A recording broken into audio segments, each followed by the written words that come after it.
Welcome to The Topic, where we highlight Houston Community College, our students, our programs, and our reach out into the community. I'm Dr. Melissa Miller-Waters, HCC's Director of Accreditation, Evaluation, and Planning. The Ewen Family Endowed Chairs for Teaching and Learning Excellence Awards are given to support projects designed by faculty and frontline student services staff to help support students as they advance by improving their experience here at HCC. Later in the show, we'll talk to two of the winners for 2023. But first, we're joined by Jordan Carswell, the Director of Innovation Strategy and the West Houston Institute, to tell us a little bit about the awards. Hi, Jordan. Hey there, Melissa. How are you? I'm good. It's so good to see you. Thank you. How did the Ewen Family Endowed Chairs for Teaching and Learning Excellence Awards come to be? That's a great question. So as the name implies, this was something that was initiated by Dr. Kurt Ewen. For anyone who worked with or knew Kurt at HCC, he had a passion for getting more people into the conversation around how we move the college forward. And that began first when we opened the West Houston Institute, HCC Center for Innovation. He initiated the Innovation Fellows Program. That was a year-long cohort program where full-time faculty and staff were invited to participate in a year-long experience where they worked together on individual and collaborative projects. And when he announced this program, what he said about it was that you change the people in the room and you change the conversation. And I think he was very passionate and committed to that. After being diagnosed with ALS, I think Kurt began to consider his legacy and what else he could do to be able to continue the work that he thought needed to happen at HCC and wanted to see take place. And so there had been an endowed chair model at Valencia College where he came from. And I think that was something that was an obvious inspiration for him to bring to HCC. I think you notice though it's called the Ewen Family Endowed Chair, and something that Kurt would say about that was that he believed that the opportunities and success that he had were only possible because of his connection and support from other people, including his family. And so when it came time to create the endowment, he made the decision to include his family as a part of the naming for that and how it was kind of framed. And so I think the goal, once again, was to give faculty and those frontline staff who work directly with students an opportunity to take an idea that they had to improve the work that they were doing, to move the institution forward in the way that that aligned with our strategic goals. This would be an opportunity for them to do that and kind of have the freedom to pursue a project for a year. Yeah, that's beautiful. Thank you so much. Beautifully put. How are award winners selected every year? So there is an application process, as you know, and so this coming spring, that will be announced again at some point early in the spring.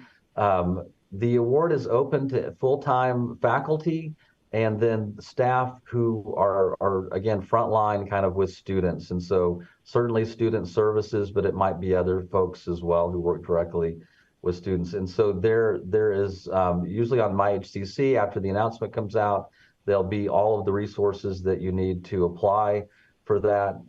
And then you're able to apply. And then there's a blind selection process where reviews or the applications are reviewed based on their merit. And there's a set of criteria that's included in the application process, kind of a rubric to help applicants understand what components need to be present, how selections are being kind of judged and evaluated. And so then a group of faculty and staff, the faculty senate, and I believe this year will be from the staff senate as well. Now, and you may know more than that actually. I think that was great. The goal. It's faculty and staff, I think, who make the decisions. And so those are made, and then the announcement's made, and then we're off to the races.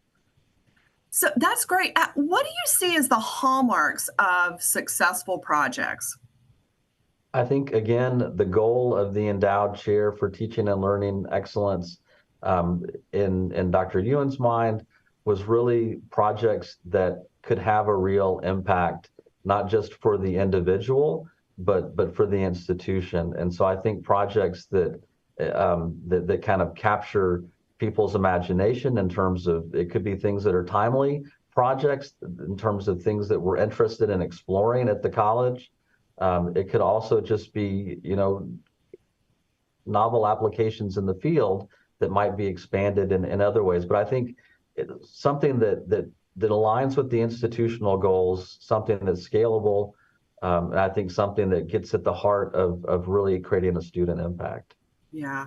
Have you seen, I know we're we're just into the second year of the endowed chairs. Have you seen the previous projects having an impact on HCC? So there's been two endowed chairs before this year, and so I know for certain that so Dr. Raymond Brown was one of the recipients in the first year, and he is program coordinator of our AI program, and his project related to that. And I know that he has now gone on to apply for an NSF grant, which is really not something that HCC goes for a lot of times. And so I know that from looking at that grant proposal that it really built on the work that he was able to do in that first year through the endowed chair award. And so to me, that's a great example of the way you can use that to do some professional development, to try out an idea, and then go bigger with it. And so the awards haven't been announced yet, but I think just from what I saw, it looks like a really promising proposal. And so I hope he gets it.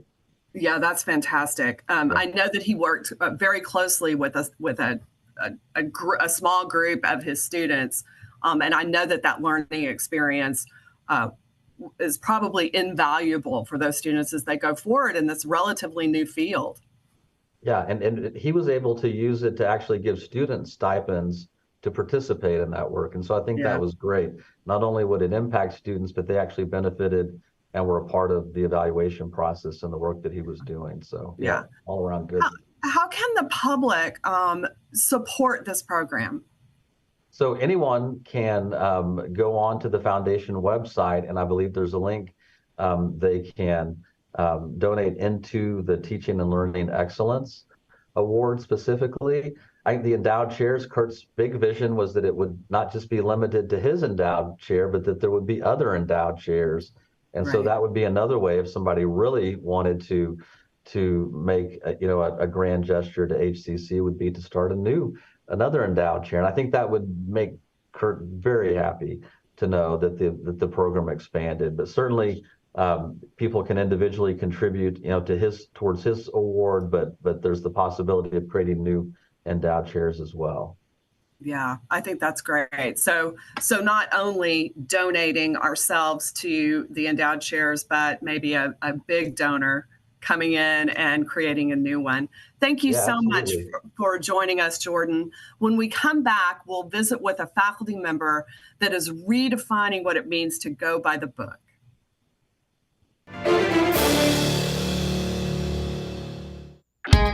At Houston Community College, we make your lessons matter.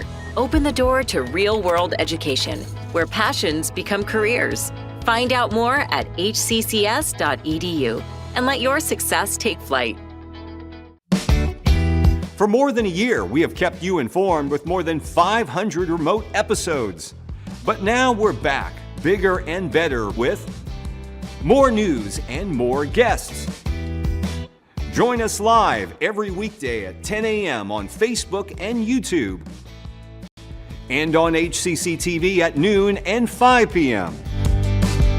You can watch from anywhere. We go where you go.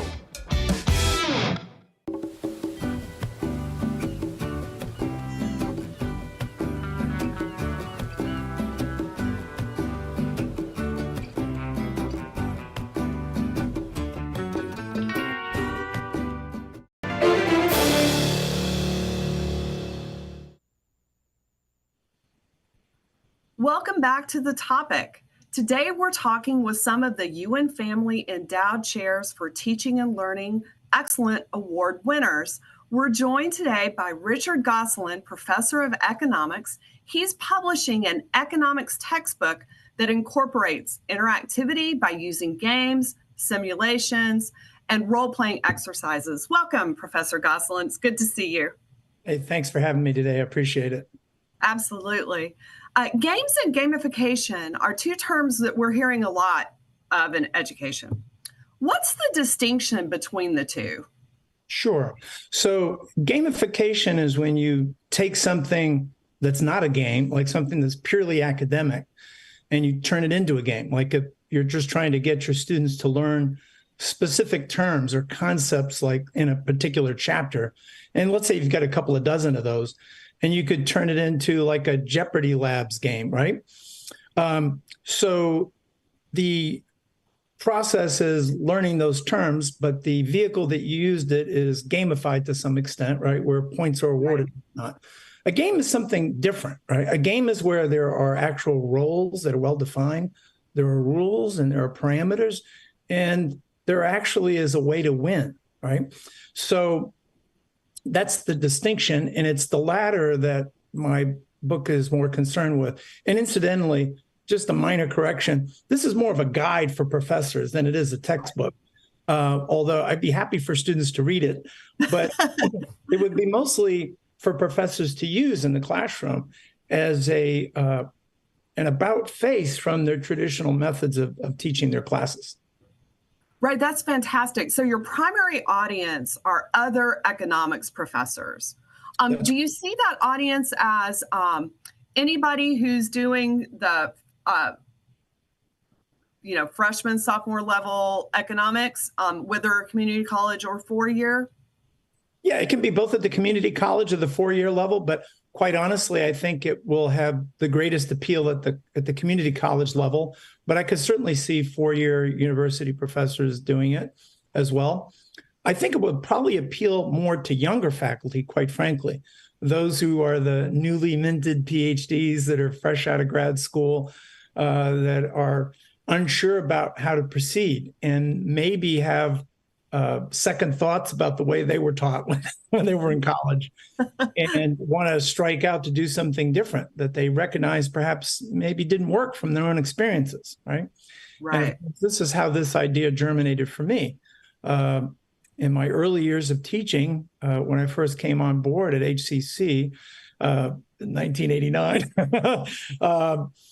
I taught the way my professors taught me because is sort of the way this works, right, in this profession. And it didn't take too long. I probably, in 6 or 7 years down the road, I started to question whether that made a lot of sense. And so I read a lot of books on the matter. And one of the best books I ever read was Teaching Economics to Undergraduates. And this was actually written by a Nobel Prize winner in economics. He hadn't won the Nobel Prize at the time that I read it, but it really opened my eyes, and it focused on a wide range of activities that go beyond chalk and talk. In fact, that was the subtitle, Alternatives to Chalk and Talk. So, do you remember the author of this book? Yes, that was William Becker. Nice.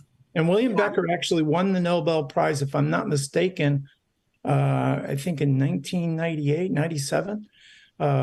And of course, his specialty was really on the human element in economics. And so he talked a lot about other subfields of economics that are not quite traditional, like the law in economics and the family in economics. And so I think that vantage point gave him a unique vista into different ways of teaching economics. Well, that's fantastic. So he wrote this book that impacted you, and you are writing a book that will be, as you pointed out, not a traditional instructor's manual. Can you talk a little bit to us about some of the differences? What makes it non-traditional, or not like what people have seen before? Yeah, so it's very tempting, in your first day of class, and even following your first day of class, of just giving, just a structured sort of lecture. And people can give very good lectures that are exciting and engaging and wonderful. And I listened to plenty of those type of lectures when I was an undergrad, and I have fond memories of them. But I think we all have some not so fond memories of lectures that did not go so well, right? That weren't well structured or did not really involve the students in an actively engaged way. And I think it's not so much just for young people, but I think all humans operate like this, right? We want to be involved. We want to be connected with what we're doing. We want to feel like what it is that we're studying is relevant and practical. Yeah. So that's the whole idea behind this, is that students get a chance to get their hands dirty by assuming an actual role that they can play as an economic agent, whether that be a consumer, whether it be a firm, a decision maker, even a politician. There's even, believe it or not, one game called the log rolling simulation. And log rolling, of course, for anybody who's a political science major is familiar with this idea of vote trading, right? And whatnot. And in economics, there's a specialty called public choice. And so we actually have a simulation where students are assumed to be congressmen and senators, and they can decide on what kind of projects that they want to vote for. And it turns out agenda setting in economics has extraordinary implications in terms of what the end result is. In other words, the order in which the votes take place have an impact on what the final result will be or final decision will be. So that's one example right there of something that's quite different than just talking about log rolling. But that's fantastic. So the students are going to play. They're going to occupy a role and they're going to play, and there will be winners and losers. There can be in a game. That's right. In a game, there can be clear winners and losers, and you actually want to kind of celebrate that, not stress it too much, but they need to have some skin in the game. Not that you're going to award points based upon whether they won or lost or not, but students like it even if there aren't going to be any points involved. But the game is very different than a simulation, though. A simulation is a little different. So a simulation would be conducted for some past event that actually has taken place, where a game wouldn't be suitable. And the reason why the game might not be suitable is because people already know how it ends, right? They know the end result. So here's a classic case. So one that I designed was called the GameStop simulation. And of course, you're familiar with what took place during the pandemic with regard to GameStop's stock, right? Which was, I won't go into all of the machinations here because we don't have time to discuss it, but in any event, there was quite a bit of short selling going on, and there were a lot of those short sellers who were discovering that the price of the shares were going up, which is bad for a short seller because you're able to buy those shares back so you can pay back the person who lent you the shares that you sold already, because now you don't have those shares. That's fantastic. I hate to do that here, but in simulations and in the real world, there are actually winners and losers, right? In economic terms. Thank you so much for joining us, Richard. I look forward to seeing you again soon. When we come back, we'll look at a project that connects all of the parts together for students. Thank you so much for having me. I appreciate it. Take care.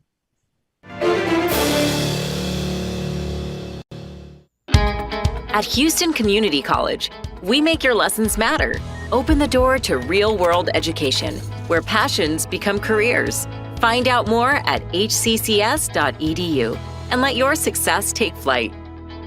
When I was your age, I was just like you, fascinated by stars.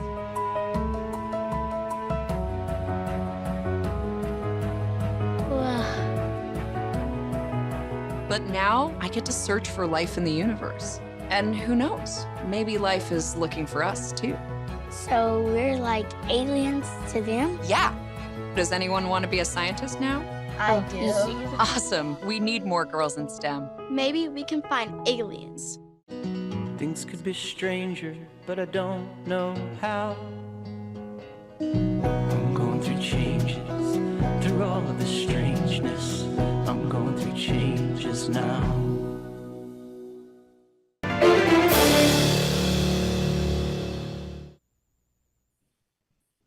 Welcome back to the topic. We are talking today with some of the Ewen Family Endowed Chairs for Teaching and Learning Excellent Award winners.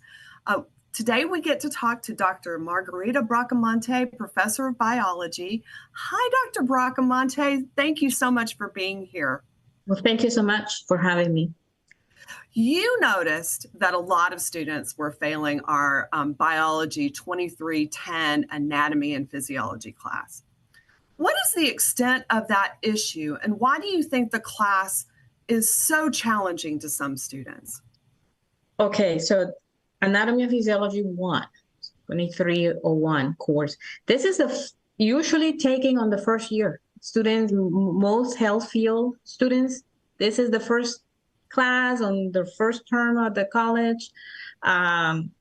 It's a difficult course because it has a lot of topics, a lot of terms, a lot of skills to connect. And with our students now that they're busy, they work, their parents, it's challenging.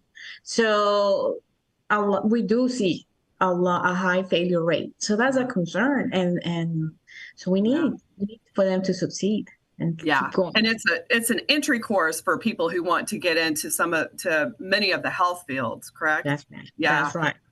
So how does your project attempt to help with this issue? All right. So definitely when the class ends, students need to review, to study on their own, and usually what do they use? They use pictures on the book. They go to the PowerPoint that we have. It's all pictures. They need hands-on. They need the models. In our labs, we do have models, but once the lab ends, that's it. The models stay inside the lab. So they need a place to go and study outside the classroom, meet on their own or with a group, or even faculty. We can meet them, our SI students. So this project should make it helpful for them to review, to enhance, to master the concepts in the course. Yeah. So it sounds like that one of the things your project does is facilitate collaboration. Can you talk about how important that is to your project and to the student learning? That's right.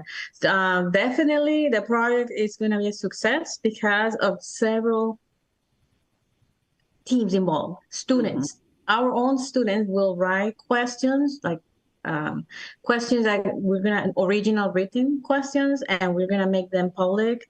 So any student, doesn't matter which campus they are, they can have those review questions to test their knowledge, to help them to review.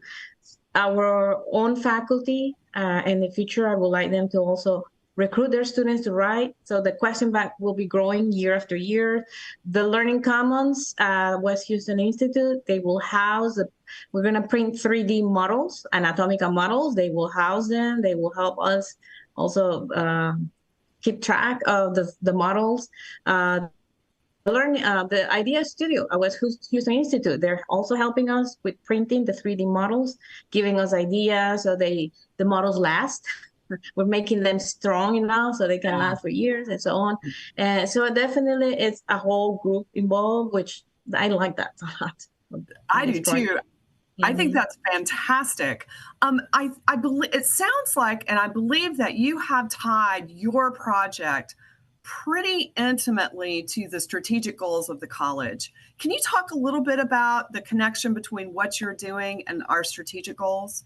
Well, definitely we need our students to succeed. So that's one of the success rate is one of the focus. We do see a high failure rate, and I know the students can make it. It's just learning to study science. Science, you have to do more than just reading. So this project should enhance, should decrease that failure rate and make those students go on, because they need to go on with the part 2 of anatomy and physiology course. They have to take the first one. So, and then of course, learn the basics, because our class is mainly learning the normal body. So once they go to their other health field courses, they will bring concepts and also the rigor.